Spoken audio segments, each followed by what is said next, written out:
It's a different tournament this week. We've got the Match Play Championship, World WGC Match Play Championship live from Austin, Texas.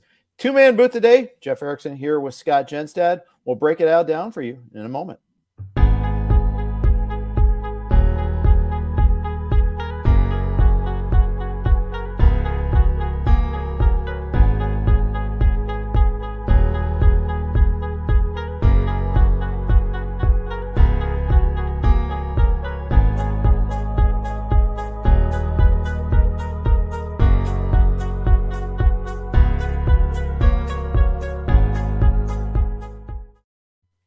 Hey, everybody. Welcome to the Gaming Golf edition of the Match Play Championship.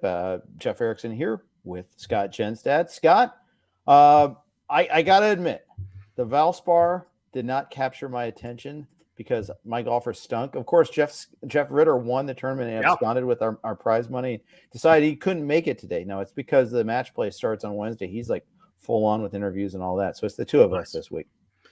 Yeah, it was weird. It's like we got 8 golf tournaments were like Sunday afternoon. I ended up watching basketball instead. It was just kind of I tuned in for late when they got to Burns and Davis Riley were in the like down to the stretch and JT was right there. But I was kind of similar. I had some guys not make the cut, so I was the Sunday was a little not as exciting for me as normal. Yeah, that beautifully constructed season-long team that won the very first tournament with Hideki is not doing so great right now. So just takes one big week. I was way down there, had a big week 2 weeks ago with the Players. I had 3 top 10s and kind of vaulted at least up to the middle, so to respectability, but just takes a win or two. And it's amazing. It's so weighted towards the winner that you can get right back in it. Yeah, that's right. That is true. So we get the Match Play, one of my favorite tournaments of the year. Unfortunately, it's also one of the harder tournaments for gambling, for fantasy sports. We love brackets. Everybody loves a good bracket. Ask Ryan Hellum. It's his whole Twitter brand, and he does it well. But it's difficult especially from a daily format and from a betting format. Let's talk about how do you play DraftKings with a bracket challenge like this with the Match Play Championship. It's funny. You say favorite, and I have a love-hate with this. Like, I love it the first 3 days, and I hate it over the weekend. Like, when there's, and they try to do a third place event, like, nobody cares about that. When there's, like, you just head in on the Sunday, it's a really bad watch at that point. And there's no way to fix that. It's great. I like they added the pods. I think it's better. The one and done for the big names was kind of really rough when they first started. I like the pods. Although you do get some, day 3 pods that don't matter. But for the most part, those are fun matches.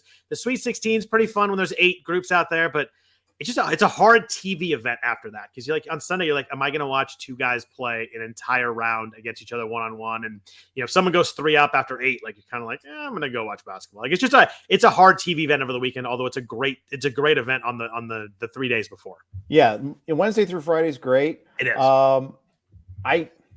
Do you like the pod system versus the way it used to be? I do personally, just because I have a favorite golfer, I have someone that, fantasy wise, especially I want to pick, like, I just don't need, a guy to lose 2-1 the first day and all of a sudden he's done. That's why they changed it. I mean, you had, Tiger Woods or Phil would lose in the first round. You're like, suddenly we've got, we've lost a lot of our entertainment value over the next couple of days. So I do like the fact that everybody gets 3 rounds. I think that helps get guys there too. I think guys are getting frustrated with traveling to wherever it was. It used to be in California. Now it's in Texas, but you travel and you 1 round and you're done. Like that it made it tough. So at least you get that 3 guaranteed rounds, you guaranteed prize money. It's made the field, it's kept the field pretty good. Yeah, it has. And from that standpoint, it's good. If you're in a league, season-long league, you get guaranteed prize money. So that always helps. For DraftKings, it's different. Very. It's a different way to play.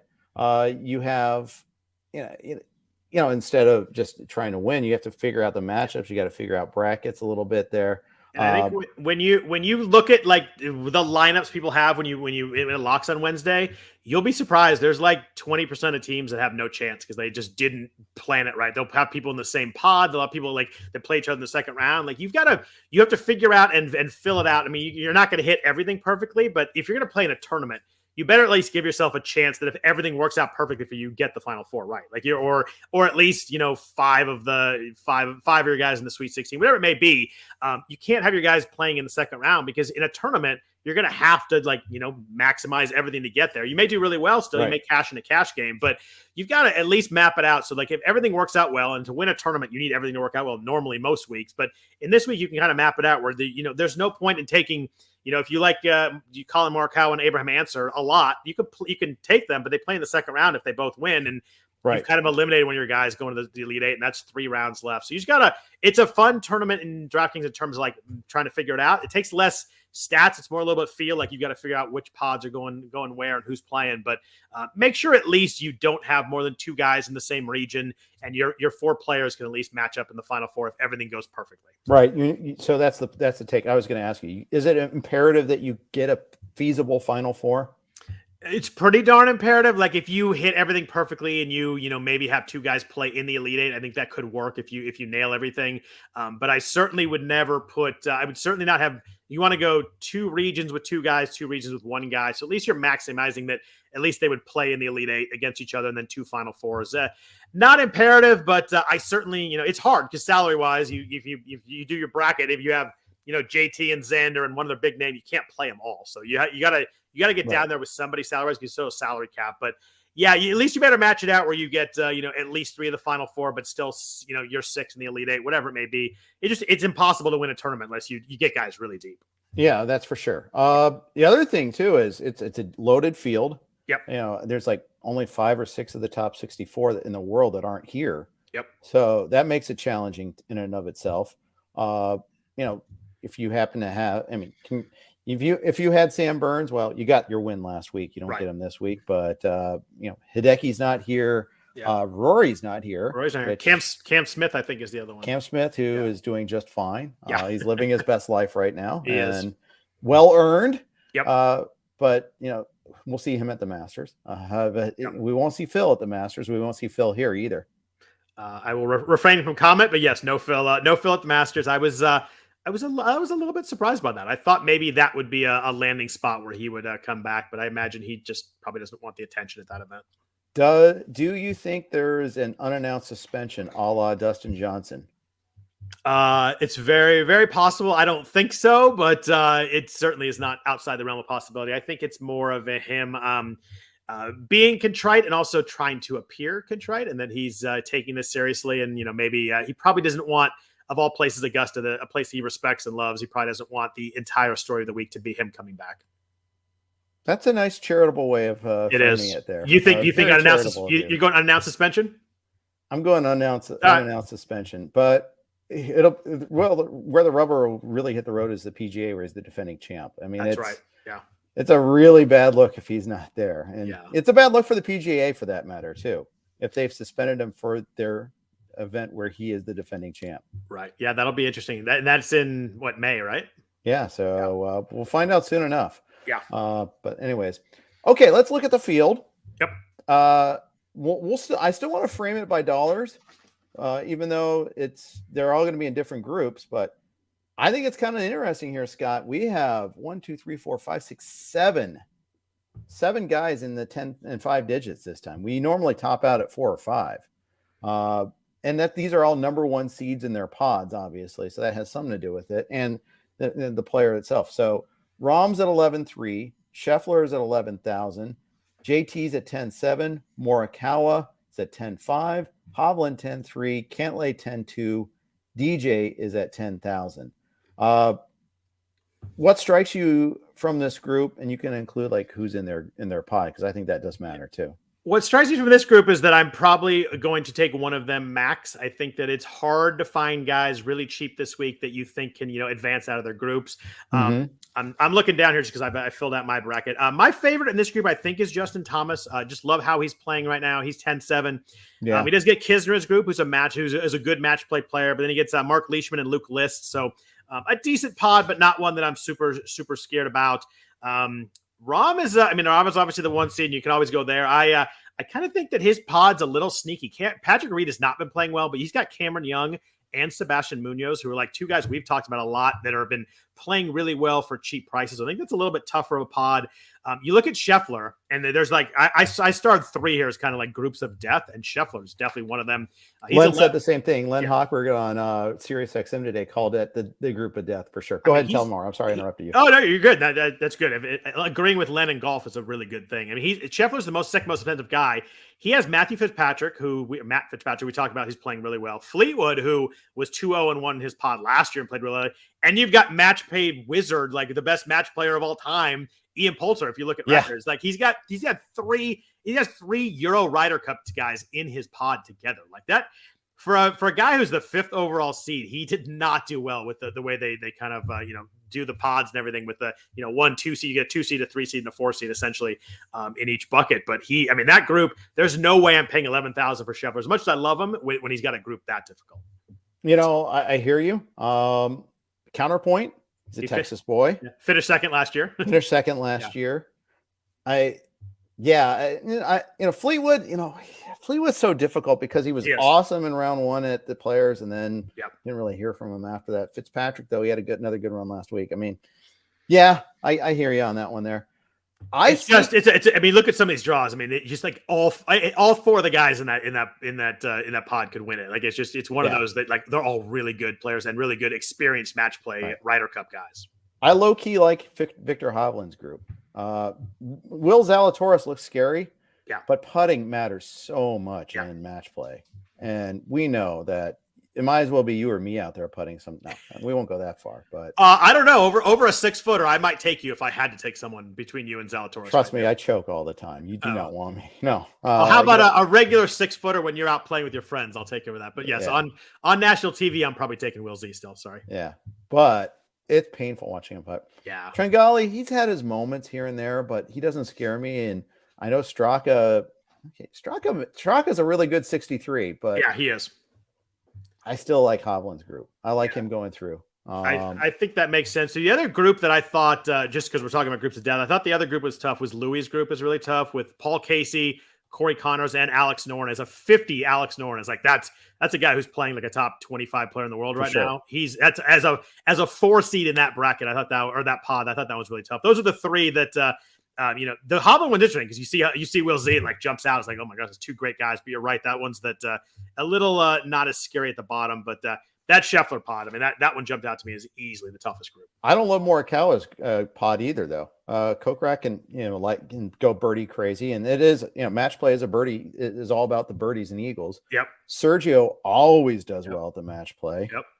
And Bobby Mack beat DJ last year, and he was like the 60 something, and he could advance out of the group last year. And he's a big hitter, that llama. So see, I got that reference. Yeah, there you go.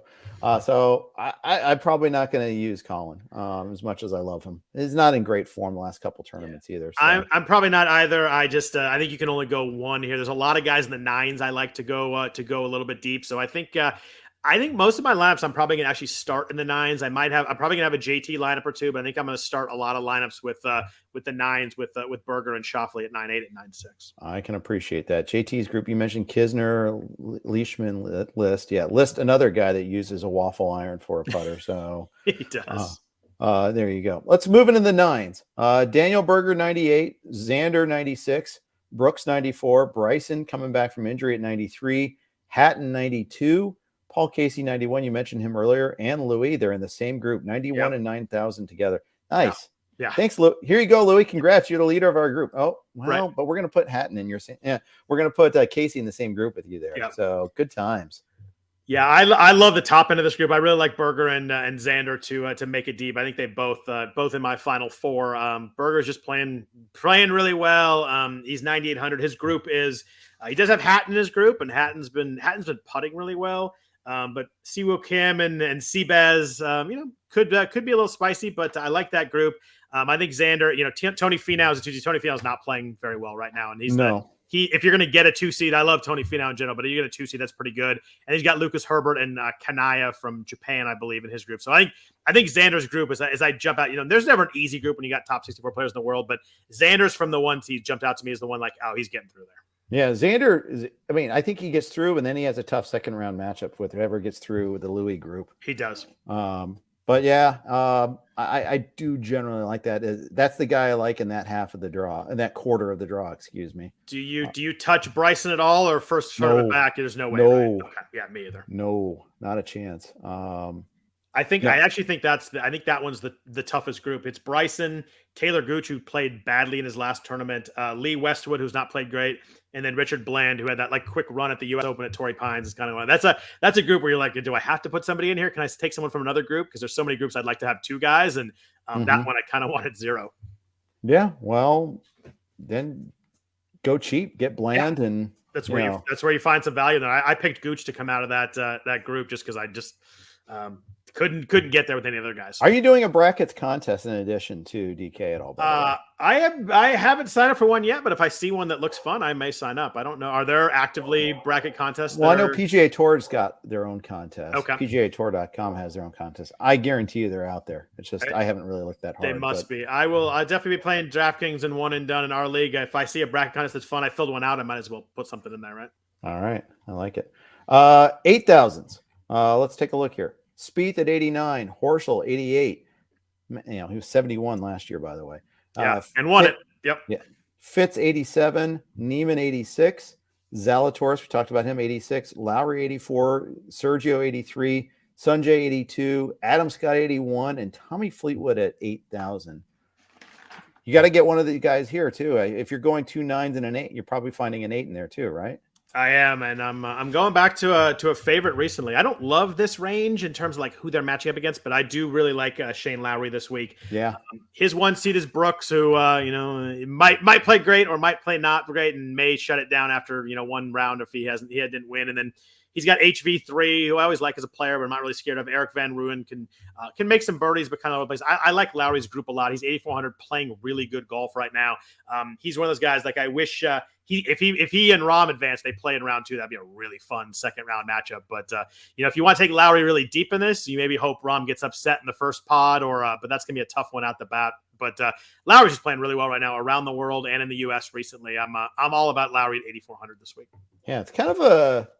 Yeah, it's interesting. I think Rahm's pod is pretty tough because you mentioned Young. I'm not worried about Patrick Reed. No, I know he's a great match play player, and this is going to come back to haunt me. But I think he'd be my 4th pick in that pod. Actually, I think so too. But that's the downside to taking Lowry is you get a second round matchup there. You'd rather be in the bottom half of that quarter for sure. I think. Anybody else in the 8s that's worth mentioning in your mind? You mentioned Sergio is a great match play player, but he's in the group with Morikawa. That makes it tough. But if you think he advances, you go there. I didn't love anyone there. I kind of looked at Adam Scott. I kind of liked his group. I'm trying to find it now. Where's he? I don't know why I can't find it now. I thought there was only 2 guys I liked in his pod. He's in the Spieth pod. Spieth, there you go. That's why. Rose, Bradley. I don't like how Rose has been playing. I don't like how Spieth's been playing. I kind of think Keegan could advance out of there. I know he missed the cut last week on the number, but I think in the 8,000s, I think Scott works just because I like his pod less than I like most of the other guys in the 8,000s. And the knock on Keegan is always the putting, right? Yeah. Which again, you need him to make a clutch putt to win a hole. It's okay, take my chances. So I see it. I see that as a possibility. Yeah. You're going to need to find some savings elsewhere, anyways, to make this all fit. Let's look before we do the 7,000s and beyond. Let's get a quick note from the sponsors of the Blue Wire Network. That was a very quick note. Let's move on. Scott, 7,000s. Do our usual 75 to 79. Henley 79, Answer 79, Finau 78, Noren 78, Homa 77, Taylor Gooch 77, Kisner 76, Harmon 76, Reed and Leishman at 75. Can I see the future? Can I see a Max Homa recommendation in here? Favorite play of the week, and someone I'll be betting to win this whole thing for sure. I knew you. Do I know you? Do I know you or what? I love this range. This is a great range. I think that I think Russell Henley's playable at 7,900. He's in a group with Neiman. I think Kevin Na stayed in the tournament, right? He's still in? He is. He's in. I know he had some stuff going on. Then Maverick. Yeah, he had a kid. No, that's right. He had a kid. I knew he had some family stuff. I forget what it was. Yeah. And then McNeely was like the last entry in there. So I kind of like Henley's pod. He's been hitting the ball really well. I actually really like Abe Answer in this range too, 7,900. I like his pod too. Webb Simpson has not been playing great. He's in there. Brian Harmon has been playing pretty well, but I'm not too scared of that. Bubba Watson, they got 2 lefties in this group. That's kind of wild. But I think Answer is definitely the favorite for me in that group. So I like him. I like Alex Noren too. We mentioned that group is tough, but he's been playing really well. But he has Louis and Casey, which makes that tough. But I love back to Homa, your guy. I love Homa, 7,700. His group, he's got DJ as the 1 seed. That doesn't scare me a ton right now. Hasn't been playing better, but I think he can get by DJ. Matthew Wolf's in that group, who's just all over the place. Who knows where you're getting. And then Mackenzie Hughes, kind of a 4 seed that can, make some birdies. But I really like Homa in this group. I think a bet on Homa to win the group is kind of a fun bet, kind of to start your weekend off. And then I'll be betting him to win the whole thing too. I don't know if you watched. He was on the Barstool 4-play pod. They do They do a 4-man scramble where it's all 4 guys against 1 PGA guy. That's the one that Pat Perez did a while ago. Yeah, right? and Homa, such a big hit. Homa did it. They did 2 weeks ago. Just came out this week. He was the first guy to beat the 4-play guys, because they're playing a scramble, so it's really hard to do. He was down 4 after 8 holes, and I swear to you, the guy didn't hit a bad shot for like an hour and a half. It's crazy. Yeah. And he's got his these 1 4 ball. Guys are like they're reasonly good players, right? Yeah, like one of them's like a 4 or 5, and the other guys are probably low teens. Then one guy's barely breaking 100, but you still put 4 shots, 4 putts at it is really what makes the huge difference. Like, sure. Yeah, I mean you can read the first 2 and you know exactly where to put it. But he was down 4 and he came back, and it just, not that it has anything to do with this, but it's a fun watch. I mean, it is anybody who loves golf, it's a really fun watch. To watch a pro play a course he's never played before and just kind of roll out there and shot 66 is just, it's amazing what a different world these guys are on compared to like anybody that goes out there and played golf. But I love Homa. I think his pod sets up well. I think his odds set up well. I think the DraftKings price sets up well too. Yeah, and you want to talk about a second round? That's the Bryson group after that too. Yep. That you didn't like anybody. So I love Max to get to the I guess that'd be the Elite 8, the quarterfinals. I love him to make a run right there. And then, once you get there, anybody can win. I know he might get Rahm or Shane Lowry in that next the Elite 8, but anybody that I see is a really good chance to get that far, I'm playing, especially under 8,000. Yeah. All right. Very good. So some places there. He's penciled into my lineup right now. I'll tell you that. I crib off of your sheet all the time. So sometimes that works well, sometimes not so well. Yeah, indeed. Second half of the 7,000s. It's going to get a little dicier here. Let's go 7,000 to 7,400. Kokrak at 74. Webb Simpson, we talked about him earlier, 74. Played okay last week, actually. Had a couple of really good rounds. So maybe there's some hope there. Yeah. Connors at 73. That seems low. Bobby Mack is at 73. Bubba Watson and Bezwiedenhut at 72. Siwoo Kim and Keith Mitchell at 71. And Sepp Straka and Cameron Young at 7,000. Are you using any of these guys? It's a tough range. You mentioned Connors is low, but like he has Usti, Casey, and Alex Noren in his pod. Like I'm just not. Right. I'm not going there. You mentioned guys who can't make putts. He has some issues with putting too. The one guy in here that I'm considering just because of recent form is actually Keith Mitchell at 7,100. Tough group. He's got Cantlay and he's got Sung Jae in his group. But I think of the 4 seeds, he's probably the one I like most. He's super cheap. I mean, it's going to be tough to get through that group. Cantlay did not play as well. I think at the Players, he struggled a little bit. So maybe there's a little bit not playing his best right now. Sung Jae kind of the same. He's got Seamus Power, who's pretty decent 3 seed there. But I think is among the 4 seeds, Mitchell's probably my favorite one in terms of like how he's playing right now. Sure. And you have to get some cheap guys, and 7,100 is pretty cheap. You're going to have to get him through that group, which can be the tough part. But if he gets through, you're really doing well because you got some expensive guys with him. Yeah, he's more expensive than the 3 seed, so that's noteworthy there. At least DraftKings thinks he's got a better chance of beating him there. So that's interesting. So he might be worth a dart throw for sure. I'm just looking at the Cantlay. He's probably playing poorly because he smiled once or something like that. So he's so grumpy. It drives me crazy. Yes. Let's go 6,000s. Keegan 69. You're one of your faves, but has he won this week? Justin Rose 69. Thomas Peters at 68. Tom Hoagie at 68. Varner and Power 67. Poulter, 66. Tringali, EVR, the scourge of all tee box markers at 65. Mackenzie Hughes 64. I will never not make a joke about that, by the way. It was a great clip. You should make a joke about it. Luke List at 64. Munoz and Westwood at 63. Maverick, McNeely, and Matthew Wolf at 62. That shows how devalued Matthew Wolf is at right now. Wow. Herbert and Minwoo Lee, Lucas Herbert and Minwoo Lee at 61, and Kanaya and Bland at 6,000.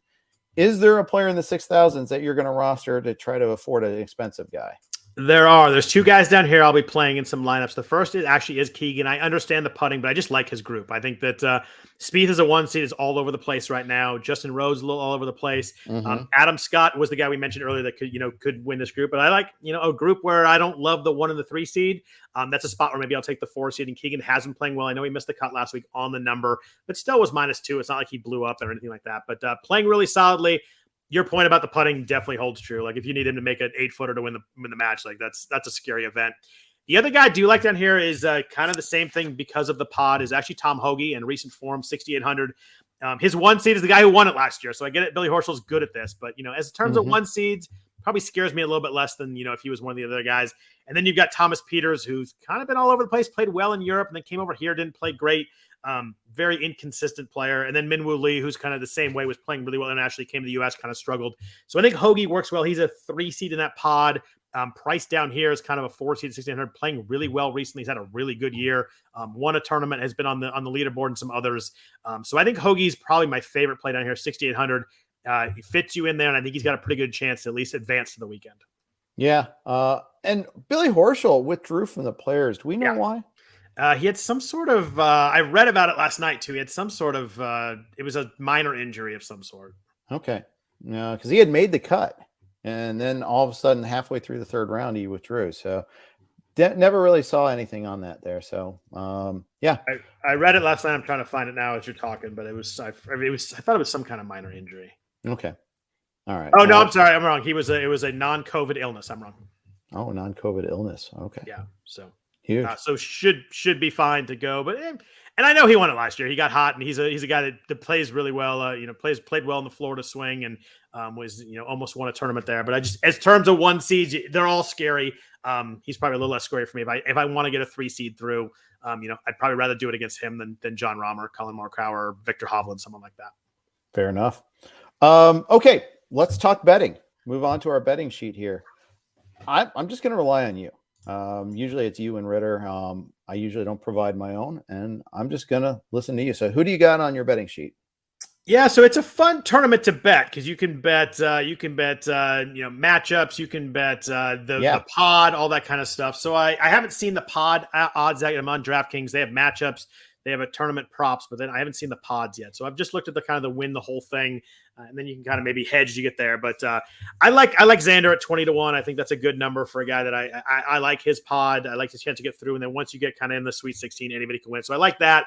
I like Shane Lowry at 40-1. That second round matchup with Rahm is scary, but 40-1 I think is a pretty good number. I really like Abe Answer at 50-1. I like his pod, and then whether he might have to face Morikawa, but we talked about maybe there's some Kokrak or Sergio or Bobby Mack. That might be a tough pod for Morikawa to get out of. Right. So I do like. And you might get him at 55 on FanDuel, by the way. There you go. I like it even more then. And then for sure, Max Homa at 60-1. I love those odds. As I was scrolling on DraftKings, I was like, "Where's Homa?" And I was looking in the 30s, the 40s, and I guess the 50s. Like, what is going on here? So I really like Homa at 60-1. I mean, winning this is a really tough event. I mean, it's tough. You could play really well on that first weekend and not get through, which is tough. Where you play really well in a tournament, you make the cut, you're 4 back, you're in the mix. But you could play really well, and you match up you 2 hot guys, and suddenly you're out of it. So it's a tough tournament to try and get the winner. It's fun. I really like this tournament. I love Homa in his first match. He's -160 against Matthew Wolff. I just think Matthew Wolff is an utter mess right now. Give me Homa every day, even laying the chalk on that one. So I haven't looked at a ton of the individual matches, but I did look that one up. I really like that one for day one. And then if there's a Homa pod, I'll do it. If there's a Lowry pod bet, I'll do it. And if there's an Answer pod bet, I'm gonna bet that too. Speaking to your comment about it's hard to get a winner in this tournament. Usually the favorites are in triple digits, not 4 digits, and Rahm's at 1,400 on BetMGM, and as the lowest favorite. JT's at 16, Hovland's at 18. So that just speaks to that there a little bit. So kind of interesting.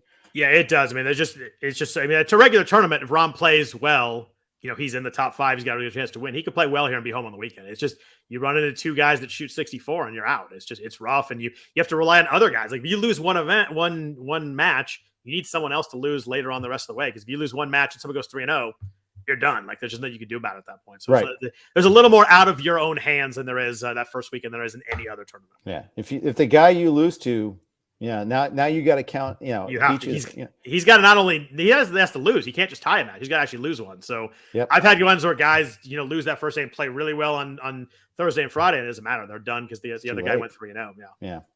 Yeah. So that's interesting. Finally, to that end, also, are you going to go Homa for one and done, or are you going to? I would love to go Homa for one and done, but I used him 2 weeks ago when Hideki withdrew. He was my alternate, so he actually finished well. I think he won like $300,000 that week. So I would play Homa. I've also used Lowry, so I went down. I don't want to use a super elite here just because there's a lot of variance this tournament. I want a really good player. So since I've used Homa and Lowry, I think I'm going to go Abraham Answer this week. I like the pod. I like his chance to make it to the weekend. And if you're going to give me someone that I think can make it to the weekend is a really good player, but without you burning one of the elites, I think that's kind of the right tier and the right fit I want for this week.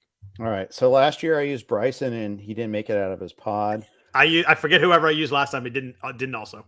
I am going to be an ignorant, stupid fool, and I'm not going to learn my lesson, and I'm going to burn up JT this week. All right. Of the elites, he's my favorite one to make a deep run, just playing so well right now, and I like him in match play too. He seems like a guy that gets fired up for head-to-head events. Yeah. And I just made a point of submitting it now. I don't want to pull a Ritter. And yeah, you don't want to pull a Ritter and pick the winner and then change it halfway or change it over the weekend. Of course, it's also an Erickson too, but we won't talk about that. Yeah, which one I did that before that. You did that. You did do that before that. I forget which event it was though. I think it was was it Decky or was it early on? Or it might have been Decky early on. That kind of rings a bell.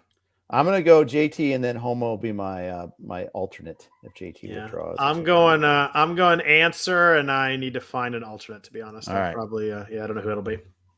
All right. Any other parting thoughts? No, I think it's a fun tournament. Enjoy the Wednesday, Thursday, Friday because the weekend's not as great. But you got basketball, and we got we're going. Apparently, I'm going to see you this weekend. Is that still the word? Yeah, can't wait. I'll see you late Thursday. I'll let you know when you'll probably be asleep. But yours are super late Thursday. Oh, you're playing golf. That's right. So yeah, Tim and I, Tim Schuler and I are going to do a golf tournament on Thursday, charity golf tournament. I don't know how long we'll stick around for dinner, but being fed is nice especially when it's covered. For sure. But at the same time, I don't want to get it at midnight either. So right. That's the tough part. But then we're golfing Friday morning together if your back holds up. Better than it was when we talked on Sunday. So I'm worst case, I'll be out there and hang out with you guys, but I think I'll be good. All right, cool. And then we do the NFBC main event on Saturday. So then it's highway time. So I will whirlwind weekend. I will miss the drive up with you guys, but look forward to seeing you there. All right, very good. Thanks, everybody. Listen to Gaming Golf. We'll be back to a normal schedule next week with Senior Ritter joining us, hopefully. So thanks for everybody for listening. Good luck in your tournaments. Good luck in your brackets. Take care.